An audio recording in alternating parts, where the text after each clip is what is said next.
Hey, Lucinda,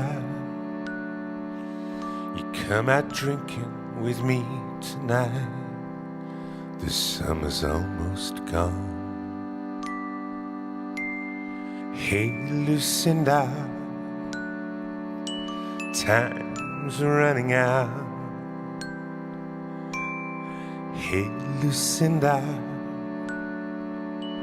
our time is running out.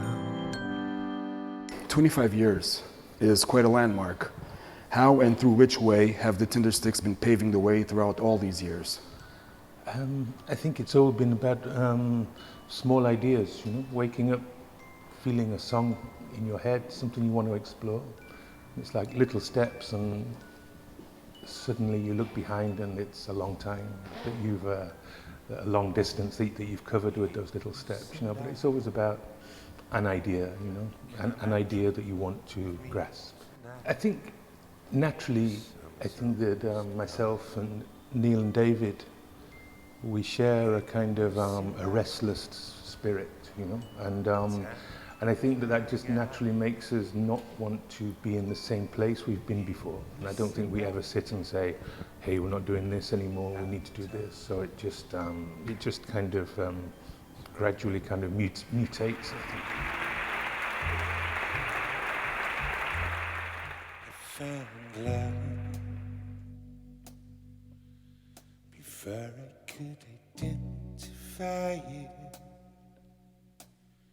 I found grace before I could be mystified by it. I never even saw it around the place. I was looking to be enlightened by you.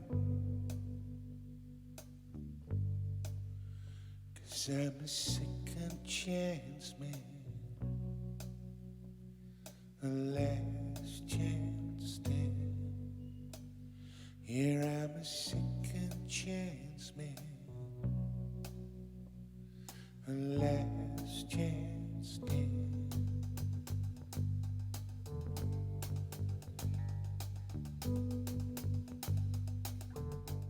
I think when you can play music and bring barriers away from this is the stage, these are the lights, but it's about people in a room together, connecting, making something together. I think that's when music is really alive.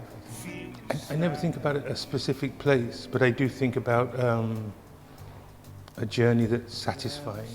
I think we make records. The last two records we've made, we've understood the whole before we've understood all of the details. So there is a shape, but maybe that shape doesn't have colour, and maybe it doesn't have words at the beginning, but it has a definite shape of what it's trying to be. Maybe 10, 15, 12 years ago, we were kind of swamped by nostalgia, I think, and I think from then, it's all been about progression, the moment, what you feel now, and the music being that. I think nostalgia, having anniversaries, things like that, you have to be very careful because it's very powerful. Your past is very powerful, I think, and you have to always keep an eye on, and I don't just mean us, I mean anybody, about this moment and how you feel this moment, what that means to you, how you respond to it. So I've been told so many times that our music is melancholic, so it must be true. Here I'm a second chance man,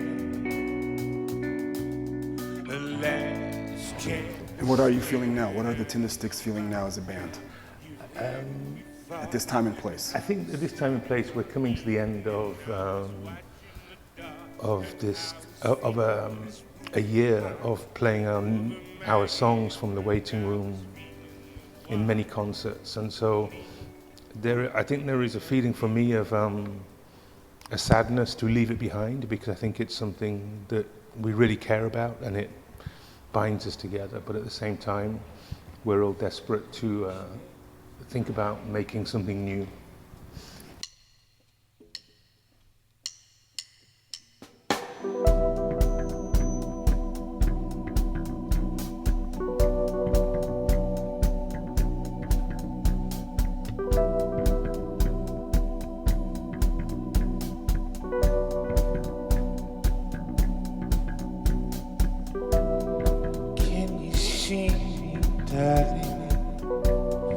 In this life,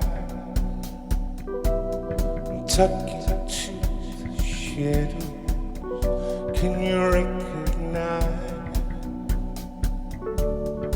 what we once living? What we once living?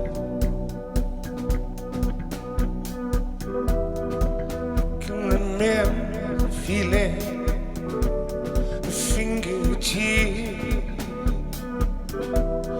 tracing the shape of my mouth between my teeth,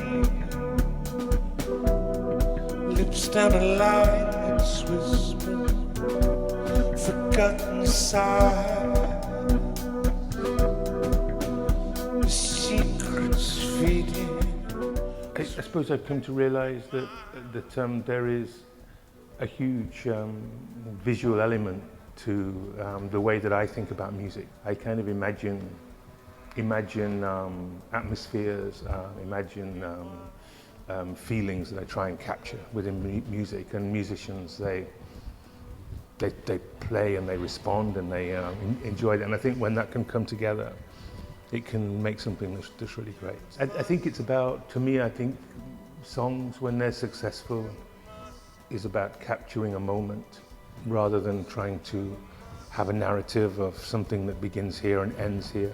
I think the words are, they're like the hardest thing to hold that moment within, you know.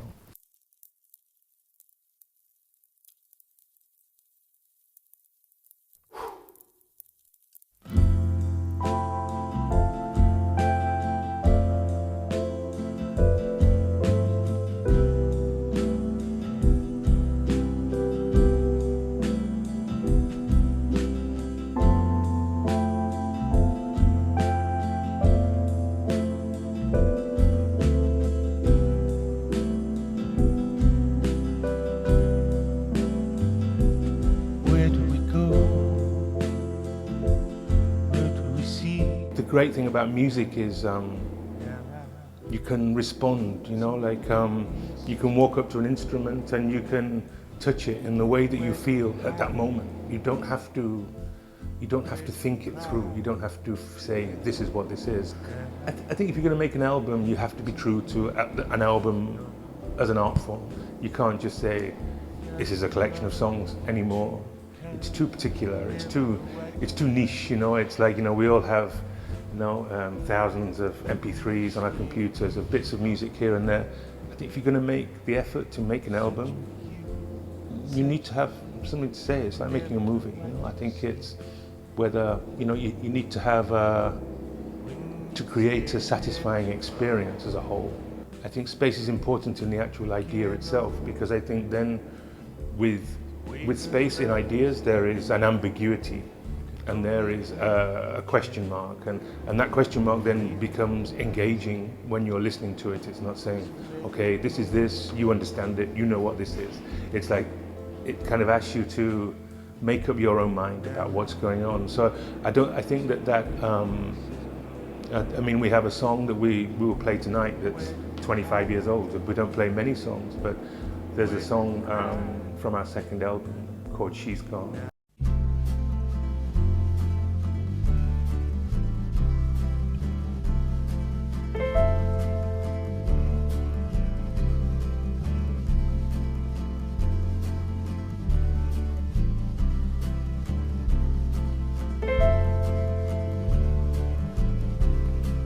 Gone, and it's quiet now. Took a mother with her town.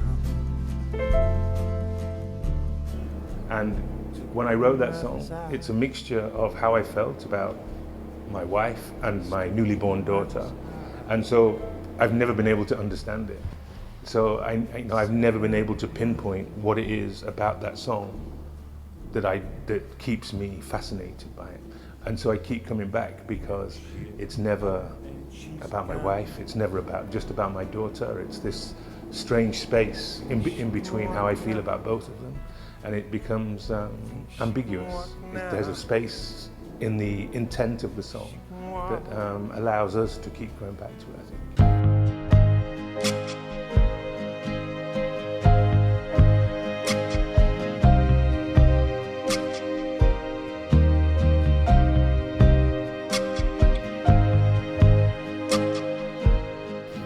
If I wanted to make a definitive statement about the waiting room, I would have made it myself. You know, I mean, I think that to make a visual statement about it. But I think that this was an opportunity, a collaboration with a short film festival, a way to invite people to collaborate with us. And so I think out of this came this lots of great new relationships and some great work, I think. I mean, I think some of the films that were made were really fantastic. This is how he entered. I don't really think about things as genres. I think about people who have something to say, you know, and that what they have to say connects with me. And when I'm in that space, I feel as though I'm talking to somebody, whether that's a director who works in this genre or that genre, or with a musician, a writer. It's the same kind of thing, you know. I don't think about genres too much. Do you believe that there's some kind of connection between what we call fado and saudade and your type of work, what you do on stage? I think that both of those things are a product of what's inside you, and I think we connect with, I think, in a certain way. When we first came here we were shocked by the connection. So I think it does have a connection, but I think what is connected is the kind of what's deep-rooted, you know, inside Portuguese people. I don't know. I think I think it's the sea, isn't it? And I think what fado comes from, the sense of longing of you know, like something that brings, you know. I think which I'm from the inland of, you know, of my relationship with the sea. I'm a tourist, you know. I wish I wasn't, but that's true. So. Going home tonight.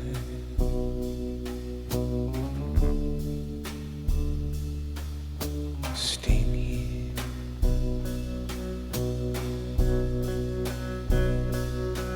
Turn over.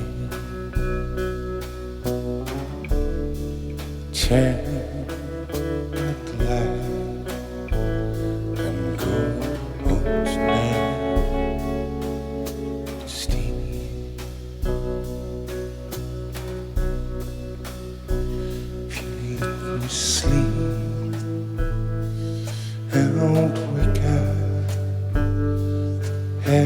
Close my eyes, dear. Sleep, I won't wake up. Head close. Making records, making recorded music is kind of it's kind of abstract in a way. I think when you play music directly for people, to people, with people, that's when the truth is there, the connection with people, and that doesn't change. That's something we enjoy, something we need to do. So it becomes very centered. And I think, I don't know, maybe when you call something indie music, I think I take that as some kind of a spirit of something rather than a genre. Can't think right and go home tonight. Steve. And I think that there are, you know, I think music at the moment to me is more probably, for my taste, is more healthy than it's been for a long time. You know, there's lots of music being made that that I engaged with, I love, so which I wouldn't have said the same 5 years ago. So, I'm desperate to be in the studio because I have no time to be in the studio this year. So, and next year, I'll be desperate to be out of the studio. So. And wake up and close my eyes deep. Sleep. I won't wake up and close my eyes.